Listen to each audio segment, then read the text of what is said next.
સદગુરુનાથ મહારાજશ્રીએ ઘણા જ પ્રેમથી આપ સૌનું સ્વાગત કરું છું. આજે પણ વિષય આપણે પતંજલ યોગ સૂત્રમાંથી જ લઈશું. એમાં એક વિષય સમજી લઈએ. આપણે જન્મથી તો મૃત્યુ સુધી અંદર એક સાક્ષી બેઠો છે. આપણા દેહમાં કશું કરતો નથી, પણ સાક્ષી ભાવે બધું જોયા કરે છે. એને દ્રષ્ટા કહેવાય. એ પાતંજલ યોગ સૂત્ર દર્શનમાં સાધનપદના 20મા સૂત્રમાં દ્રષ્ટાના વિશેષ રૂપનું દર્શન કરવામાં આવે છે. આપણે પહેલાં સૂત્ર જોઈશું, પછી એનો અર્થ કરીશું, પછી એનું ભાષ્ય જોઈશું. દ્રષ્ટા દ્રશી માત્ર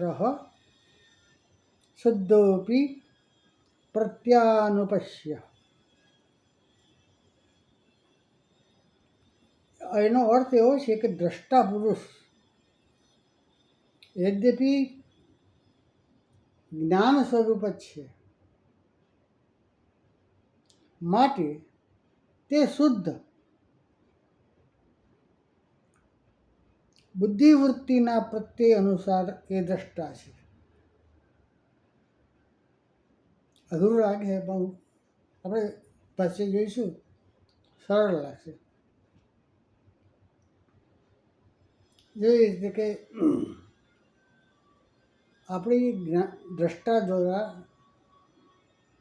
આંખ દ્વારા કોઈ વસ્તુ જોઈએ, એ વસ્તુ જોતાની સાથે એનો બોધ થાય, જ્ઞાન થાય કે આ લાકડી છે,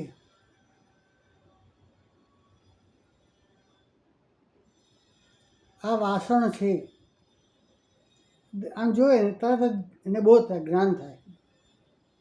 એ જે જ્ઞાન મગજ દ્વારા મગજમાં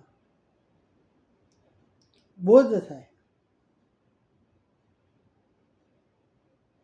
એ આપણા શરીરમાં રહેલા ચેતન તત્વના કારણે બુદ્ધિવૃત્તિ દ્વારા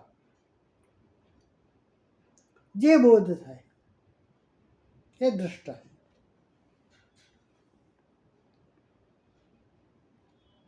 હવે આપણે જોઈશું કે પ્રકૃતિના 3 ગુણોની બનેલી છે. આમાં સત્વગુણ પ્રકાશશીલ છે, રજોગુણ ક્રિયાશીલ છે અને તમોગુણ સ્થિતિશીલ છે. સ્થિતિ એટલે એની જે એકની એક જે સ્થિતિમાં બની રહી.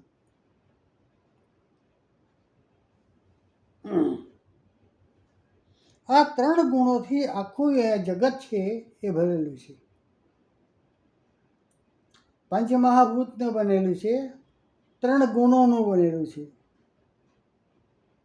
અને આ 3 ગુણો પરિણામી છે. એનું સ્વરૂપ બદલાય.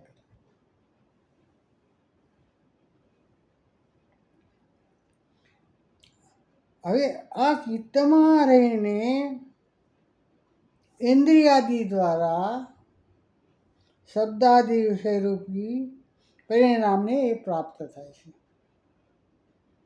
અને જગતના પદાર્થોમાં અનુસ્યુત એટલે પરોવાઈને એના સાથે મળીને એકરૂપ થઈને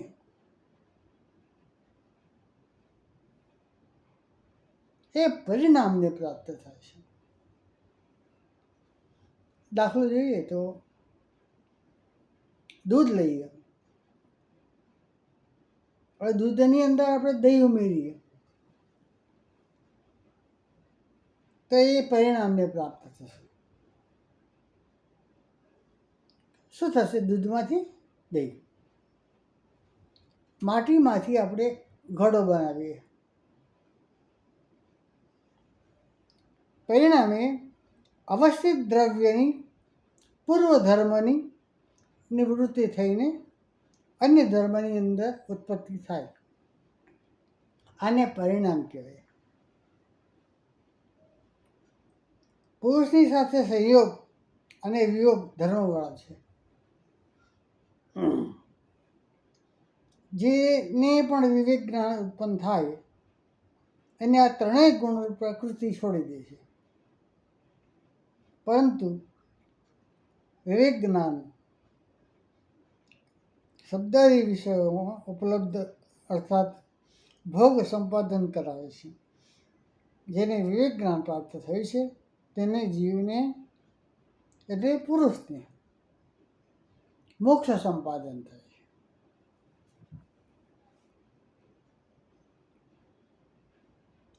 આપણે આને સમજી લેવાનું છે. જે ચિત્ત દ્વારા ભાસમાન થાય, ચિદાભાસ, એના વળી શું છે? બુદ્ધિ. જ્ઞાનનું સ્વરૂપ છે. જો હું તમને એક ઉદાહરણ આપું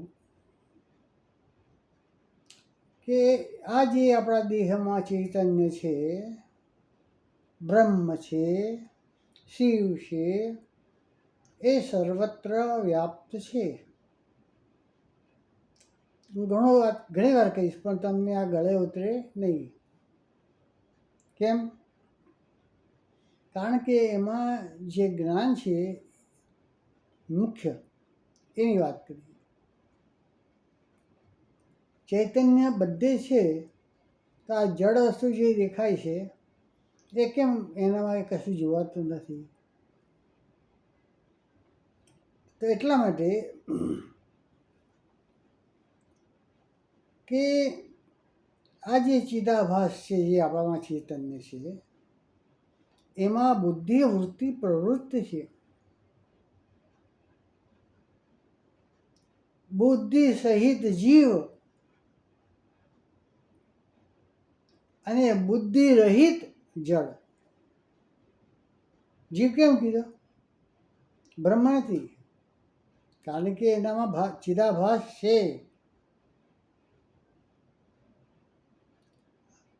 એટલે જ્યાં સુધી એની મુક્તિ ના થાય, આ જન્મ મરણના ફેરા ના બંધ થાય, ત્યાં સુધી એ જીવ જ રહેવાનો. પણ જ્યારે બહુ થશે કે હું આ બ્રહ્મ છું જ્ઞાન દ્વારા, ત્યારે એ કહેશે કે હું અહમ બ્રહ્માસ્મિ શિવોહમ. ત્યાં સુધી એ જીવ કહેવાય છે.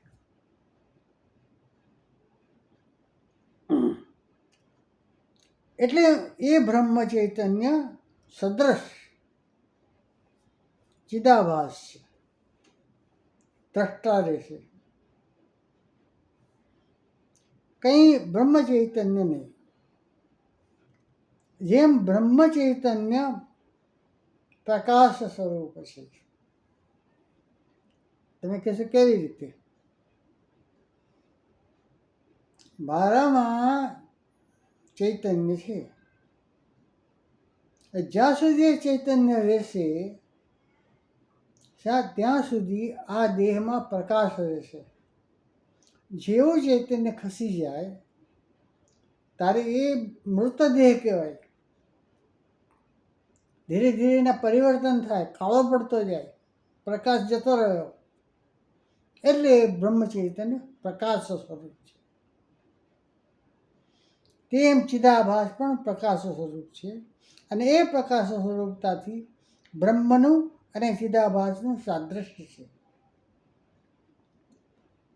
ઘટને વિશે ઉત્પન્ન થયેલો આભાસ, ચિદાભાસ, ઘટમાં જ્ઞાતતાને ઉત્પન્ન કરે છે.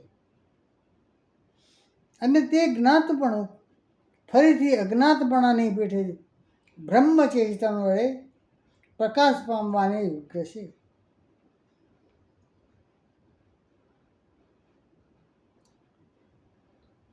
બરાબર છે. એટલે આ જે સૂત્ર હું તમને કહું છું,